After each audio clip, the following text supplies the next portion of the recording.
एक दिनचर्या को ही पकड़ लीजिए, एक आज्ञा पालन कीजिए। अगर 100 आज्ञा ना पालन करने की सामर्थ्य आ जाए तो बताना, एक कोई आज्ञा पालन कर लीजिए। वो 100 आज्ञा पालन, और एक आज्ञा उल्लंघन कर दीजिए, 100 आज्ञाओं से आपको नीचे गिरा देंगे। एक दिनचर्या पालन कर लीजिए। आप अपने मन को आज्ञा पर लगा दीजिए, एक दिनचर्या पालन कर लीजिए। कौन सी दिनचर्या ऐसी कठिन है जो आप पालन नहीं कर सकते? मैंने एक यूरोप का आदमी था, वो बहुत अमीर था। वो मरते समय घर वालों को कहा कि मैं एक वसीयत लिखा है, वो मुझे पढ़ने को मिली उस दिन। पूज्य नारायण स्वामी जी कह रहे हैं, उसमें कोई रुपया पैसा की वसीयत नहीं थी।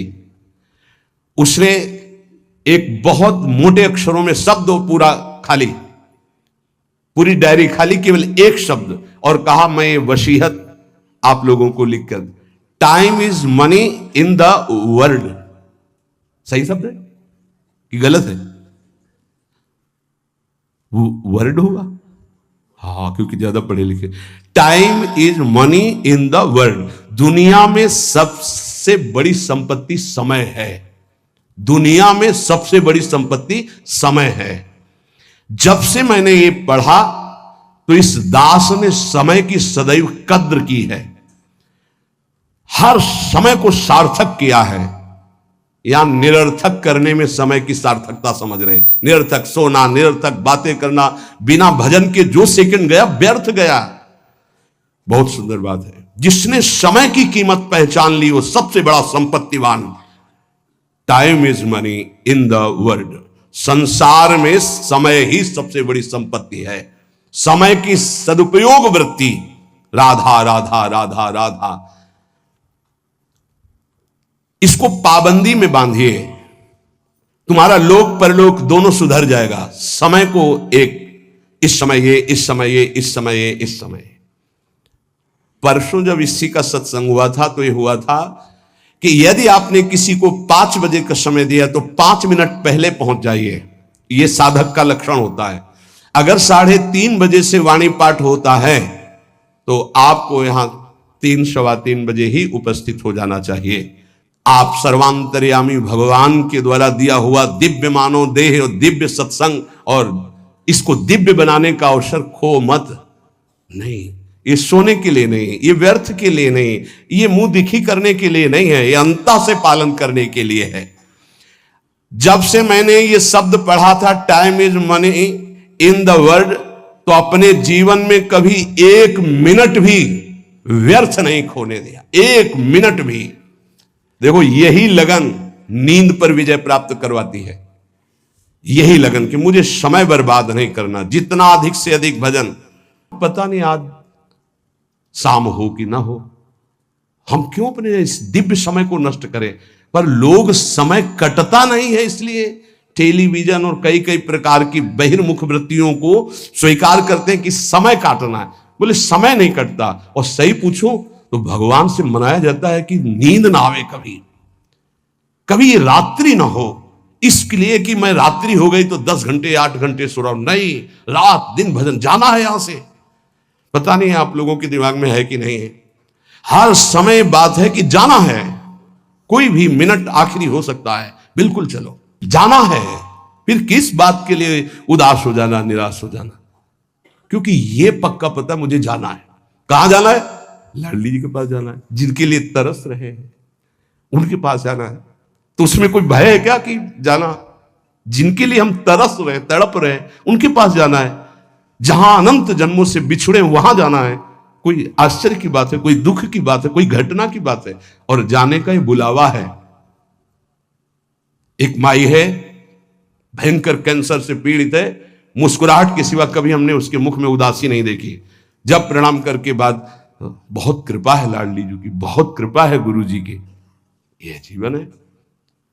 आपके अंदर अगर थोड़ी देर सोचो कि कैंसर की रिपोर्ट आ गई, अब कैसा लगेगा? कैसा लगेगा? तो भगवान ने हमें क्या दिया है? थोड़ी देर आंख बंद करके सोचो, यदि तुम्हारी आंखें ज्योति रहित हो जाए तो कैसा लगेगा? घबराहट पैदा हो जाएगी। अब देखो, अभी आंख बंद करो, सोचो, अगर ये सदा सदा के लिए ऐसी हो गई तो भगवान ने कितनी कृपा दी। तुम सुन सकते हो, बोल सकते हो, देख सकते हो, सूंघ सकते हो, चल सकते हो, अभी स्वस्थ हो। समय की कदर करो। नहीं, ये समय निकला चला जा रहा है, ये वापस नहीं आने वाला। और स्थिति ऐसी बना लो कि हर स्थिति में तुम्हारा मंजीरा बजने से रुके ना, पक्का। जब भीषण कष्ट की स्थिति थी तब भी कहते थे व्हील चेयर में बैठा लो, हमारा नियम है इस समय बाहर निकलकर 4 चक्कर लगाना, आप लगाओ चक्कर। नहीं, ऐसे नहीं बैठा लिया, हमारा नियम, और जो नियम है उठाओ, हमको टांग के ले चलो, हमारा शरीर का संस्कार करो, वैसा चलो, टाइम बाय टाइम। ये क्यों हुआ? बचपन से इसका अभ्यास और भगवदाश्रय। इसलिए सबसे प्रार्थना करते हैं, ये किसी एक के लिए नहीं है। व्याधि मंदिरम शरीरम व्याधि मंदिरम, कौन सा देवता प्रकट हो जाए, किडनी फेल कर, कितने प्रकार के रोग हैं भैया। और एक बार जहां रिपोर्ट आई कैंसर, खत्म खेल, भजन साधन सब खत्म, चेहरे का रंग बदल, दिल बोले ब्लॉक हो गए इस दोनों न से। अब वो परेशान है, अरे ब्लॉक नहीं, फेल हो जा पास हो जा, इसमें क्या जाना। राधा राधा हर समय तैयार है, जैसे आर्मी का जवान तैयार रहता है बॉर्डर पे कि कहीं से भी गोली आ सकती है, ऐसे बिल्कुल तैयार रहो, पक्का तैयार रहो। बार बार कह रहे हैं सावधान, समय की कीमत को पहचानो, हर श्वास में राधा राधा। एक हित धाम में आए थे, बोले अब बस वृंदावन आ रहा हूं, तो अचानक श्री जी की कृपा से दृष्टि में हम कहा आप जाइएगा मत, अब यहीं रहिएगा। बोले नहीं, अभी कुछ बेचने को रह गया, बेच करके बस फटाक से आया। उनका पता नहीं भगवान की क्या लीला है, हमारा मन कह रहा है मत जाइए। बोल नहीं महाराज, अभी जब कई महीना नहीं आए तो परिचय के जो आते थे पूछा, तो उन्होंने बताया उनका एक्सीडेंट हो गया, कई जगह से उनके अंग टूट चुके हैं वैसे। फिर जब आए थे तो एम्बुलेंस में आए थे कई महीने बाद, तो रो रहे थे। उनका भगवान प्रारब्ध टालना चाहते थे पर प्रारब्ध प्रबल हो गया, आप आज्ञा पर महत्व नहीं दिए, और वो ऐसी परिस्थिति कभी नहीं आ सकते। बड़े स्वस्थ और चलते फिरते, सूचना मिली कैंसर, 2 महीने में हालत खराब, पर वो तो समर्पित थे, तो यहाँ वेदांत हॉस्पिटल में आके धाम बेसरी। कुछ भरोसा नहीं इसका, जो बहुत अकड़ के चल रहे हैं, और लंबा समय इतना कमा के रख दें कि 7 पीढ़ियां तक खाती चले जाएं, बड़ा व्यवस्था के ऊपर व्यवस्था। ये नहीं सोच रहे यहां से जाने की तैयारी हम क्या कर रहे हैं। नारायण स्वामी जी कहते हैं, गोस्वामी तुलसीदास जी महाराज के दोहे हम अपने जीवन में सामने रखा है, आप भी सुन लीजिए। सत्य वचन आधीनता परतीय मातु समान, इतने में हरि ना मिले तो तुलसीदास जवान। मैं इस बात की गारंटी लेता हूं कि यदि आप वाणी से सत्य बोलेंगे और भगवान की अधीनता और पराई माता बहनों के मात्र दृष्टि से, तो तुम्हें भगवान मिल जाएंगे पक्का। इतने में ना मिले तो इसकी जमानत मैं लेता हूं, गारंटी मैं लेता हूं, निश्चित भगवान मिलेंगे। मैंने बहुत इस दोहे को सामने रखा है, सत्य वचन और भगवान की आधीनता और परती मात समान, इतने में हरि ना मिले तो तुलसीदास जमान। आधीनता का साधन एकमात्र भगवान का दृढ़ भरोसा। जब मैं गोमती नदी के किनारे भजन किया, नारायण की आज्ञा से, अलग अलग आज्ञा होती जाती थी भगवान की, तो वहां से चाहे वो हिंदू हो, चाहे वो मुसलमान हो, चाहे ईसाई हो, कोई भी निकले, हमको सबको नारायण दिखाई दे, सब में नारायण दिखाई देते थे। सबकी चरण रज माथे पे लगाता, सबकी चरण रज माथे पे लगा। अगर कोई इस साधन को कर ले तो बहुत जल्दी देहाभिमान गलित हो जाए। पूज्य राधा बाबा जी ने भी वर्णन किया कि मुझे और किसी से द्वेष नहीं था, अंग्रेजों से द्वेष था, क्योंकि इन्होंने जब हमारे देश पर अधिकार किया तो बहुत अत्याचार किया। उसमें पूज्य बाबा भी देश स्वतंत्रता के उसमें जेल में गए थे, तो उन्होंने देखा था कैसे भारतवासियों के साथ बर्ताव होता है। बूटों में कीलें गड़ी हुई थी, बाबा के जीवन चरित्र में पढ़ा, तो जो उनके सामने सर न झुकाता, गिरा के छाती की पसुरियों पर ऐसे कूदते और बड़ी बुरी दशा से उसको मारते थे। बाबा का भी, बाबा ने जब पीछे से आ रहा था अधिकारी, तो बाबा ने सर नहीं झुकाया कि चाहे मार डाले, मैं इसके विदेशी के आगे सर नहीं झुकाऊंगा। बस पीछे वाले ने कहा झुका दो, उन्होंने कहा नहीं कटवा सकता हूं, झुका नहीं सकता। राधा बाबा बड़े जिद्दी स्वभाव के थे। इतने में जो ही नंबर बाबा का आया, वो सामने आने वाला था, तो ऑफिस में कुछ ऐसा बड़ाम से हुआ, क्या हुआ भगा। तो उस दिन फिर दूसरे दिन ट्रांसफर हो गया दूसरी जेल। तो बाबा को बहुत घृणा थी, गोरा देखते ही अंदर से उनको जलन पैदा हो जाती कि हमारे हिंदुस्तानियों पर इतना अत्याचार करने वाले ये। अंदर से आया कि भगवान की प्राप्ति करनी तो अजात शत्रुता आनी चाहिए, ये ठीक नहीं। तो गंगा के किनारे घाट पे बैठ जाते और जब कोई जैसे अंग्रेज निकलता तो चरण धूलि माथे पे लगाते, वो कोई पैसा चढ़ा देता तो छोड़ के चल देते। तो एक दिन जब भगवान ने देखा कि अंग्रेजों के प्रति घृणा खत्म हो गई तो एक अंग्रेज आया, बाबा की जो भद्र करवाई हुई सर थूक दिया उनका। तो उनका गोरे ठाकुर अब ईर्ष्या आपसे या द्वेष आपसे या घृणा नफरत नहीं हो सकती, आप ही हो। बस अंदर से वृत्ति गायब हो गई और हुआ काम हो गया, अब मुझे इसकी जरूरत नहीं। तो यहां ये कह रहे कि दास ये कहता है कि यदि सबके प्रति, देखो महापुरुषों के वचन है, यहां अगर परम पद में आरूढ़ होना है, भगवत प्राप्ति करनी है तो सर्वान वस्तुतया निरीक्ष परम स्वाराध्य बुद्धिर्मम। बहुत कठिन बात है। नारायण नारायण। एक बार दास से कोई बिगड़ा तो दास ने सर झुका दिया और कहा पादुका उतारो और इस पर प्रहार करो। फिर भी हे नाथ आपसे द्वेष नहीं हो सकता। कैसे कोई इन महापुरुषों को समझे।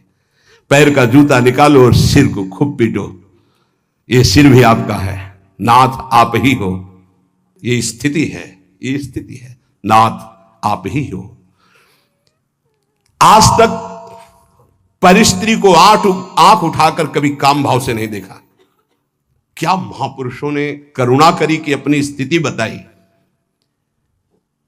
जब कभी मन ने साधन काल में आकर्षण किया तो हमने ऑपरेशन करके दिखाया मन को कि क्या है। चमड़े से ढका हुआ शरीर, मांस, हड्डियां, मूत्र द्वार, मल भरा हुआ उदर में, फौरन मन भागा और नारायण की शरण में गया। ये क्यों लिख रहे हैं? साधकों के लिए। कभी कोई पाप कर्म, नारायण तब अजपा जा। आपसे प्रार्थना है जब आपका मन ऐसे करे तो ऑपरेशन करके मन को दिखाइए कि कुछ नहीं है, व्यर्थ में क्यों समय नष्ट करोगे, क्यों हृदय मलिन करोगे। जो नियम तुम स्वयं स्वीकार किए हो या गुरुदेव ने दिए हो उसे कभी भी किसी भी स्थिति में नहीं छोड़ना चाहिए। चाहे सुखद परिस्थिति हो, चाहे दुखद परिस्थिति हो, आप उपस्थित हैं उस समय। चाहे वो भजन का हो, चाहे वो सेवा का हो, चाहे वो व्यवहार का हो, आप ध्यान दीजिए, आपको परमार्थिक बहुत लाभ होगा यदि आप ऐसा करेंगे। भगवान की जो इच्छा है उसमें तुम राजी होना सीख जाओ। ये बात हमने एक, जैसे वो यूरोप की उससे ऐसे हमने एक, अब हमको तो ज्यादा अंग्रेजी आती नहीं, let the will of God be done, DONE done. हाँ भाई हम तो ज्यादा पढ़े कि जो भगवान की इच्छा है उसमें अपनी इच्छा को मिला दो। मैंने ये सूत्र अपनी डायरी पे लिखा। हमारे यहां चतुराशी जी में, ये तो अंग्रेजी से लिखा, हिंदी से, जोई जोई प्यारो करे सोई मोहि भावे। ये सूत्र है, अगर इसको स्वीकार कर लिए समस्त चिंताओं से मैं मुक्त हो गया। इस सूत्र से भगवान की जो इच्छा है उसमें अपनी इच्छा मिला दो। लेकिन इतना भजन होना चाहिए कि ये पता चले कि भगवान की इच्छा है कि मेरी इच्छा है। इसमें समझना ही तो सब भगवान की इच्छा मान के फिर कहेंगे कि भगवान की इच्छा के बिना पत्ता नहीं हिलता है, तो जितना पापाचरण वो सब भगवान की इच्छा से नहीं, ऐसा नहीं। इसीलिए विवेक की आवश्यकता है, मन के संकल्प को और भगवत इच्छा को देखना। कैसे जानेंगे भगवान की इच्छा है और कैसे जानेंगे मन की इच्छा है। जो इंद्रियों की विलासता का संकल्प बना करके कार्य किया जाता है वो मन की इच्छा होती है, और जो बिना संकल्प के अकस्मात, वो भगवान की इच्छा। जैसे हम जा रहे हैं, किसी को जरा सा धक्का लगा, उसने पीट दिया हमको, ये मेरा कोई संकल्प नहीं था, या अचानक कोई ऐसी घटना घट गई, सामने वाले को दुख पहुंच गया, मेरा संकल्प नहीं था, या किसी भी तरह की कोई, वो भागवतिक होता है विधान। हम उसमें अपनी इच्छा, मन के संकल्प के द्वारा जो इंद्रिय जनित, वासना जनित, वो भगवान की इच्छा नहीं होती। पर इतना अंतर्मुख साधक हो तभी तो पहचान पाएगा।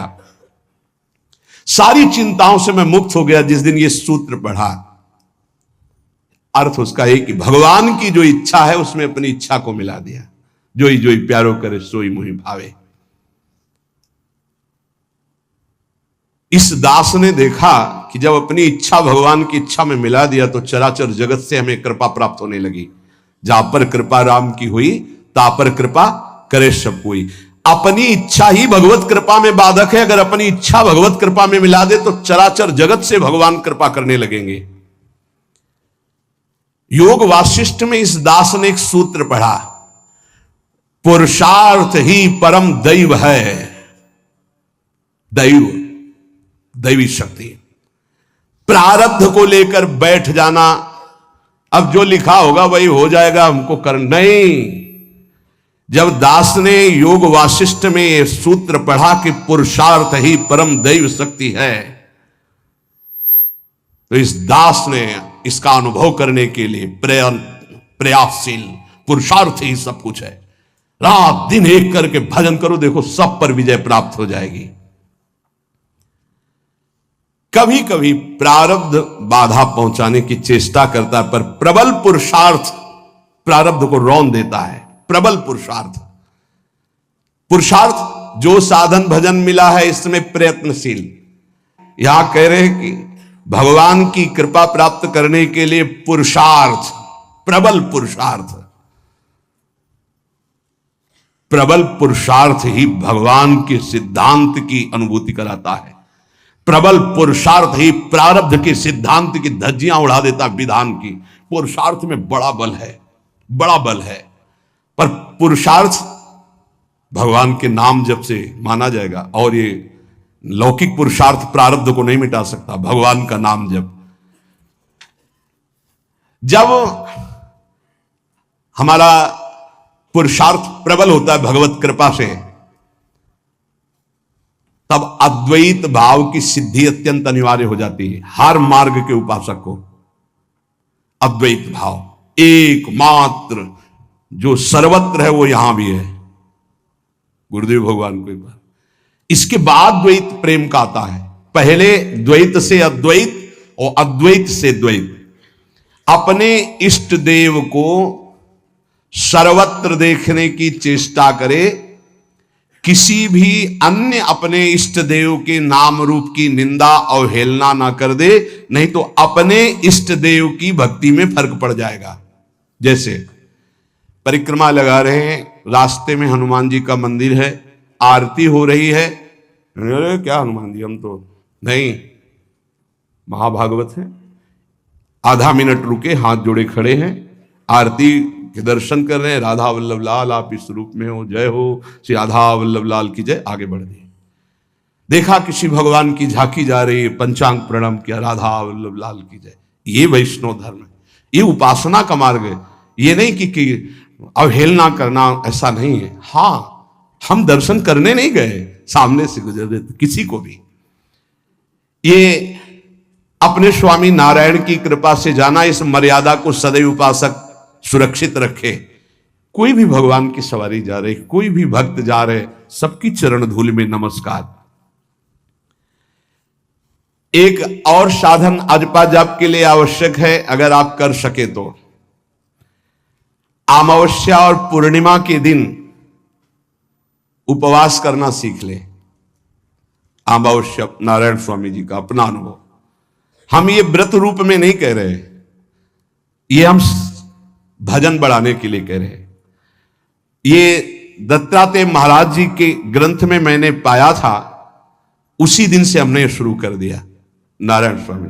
उसे अच्छा है, एक दिन अगर उपवास रहेगा तो आंतों को थोड़ा अवसर भी मिल जाएगा। पूर्णिमा और अमावस्या के दिन उपवास का देख लो, अगर ऐसा लगे तो ठीक है, नहीं तो थोड़ा प्रसाद पाके। गृहस्थ में अगर पूर्णिमा अमावस्या के दिन किसी तीर्थ धाम या कहीं भी जाए तो किसी का भी दिया हुआ कुछ ना खाए, क्योंकि उस दिन का प्रतिग्रह बहुत बड़ा प्रतिग्रह माना जाता है। ये जो हलवा पूड़ी बिटता है ना, वो खाते हुए रास्ते में चलते हुए मना है। अगर वास्तविक पुण्य कमाने तीर्थ यात्रा या धर्म क्षेत्रों में जाते हैं, गृहस्थी में, दास को ये जब दत्तात्रेय जी की वाणी से पता चला तो जीवन भर के लिए नियम ले लिया कि पूर्णिमा और अमावस्या को भोजन ही नहीं करना। तो मुझे लगता है कि उपासक को भजन के लिए अनिवार्य है ऐसा करना। त्याग और संतोष ये साधु का तो धन होता है, साधक का तो धन होता है। ज्ञान और भजन ये उसका फल होता है। हर समय भजन और ये ज्ञान है कि सर्वत्र मेरे प्रभु। त्याग ये स्वभाव में बैठा होता है, संतोष ये स्वभाव में बैठा होता है। ये जो मूर्ति पूजा की अवहेलना करते हैं इन लोगों की बात मत सुनना। मैं स्वयं अपने भगवान नारायण की कृपा से अनुभव किया है कि मूर्ति पूजा से बहुत जल्दी भगवान प्रसन्न होते हैं। इस दास का अनुभव भी है नारायण की आज्ञा से।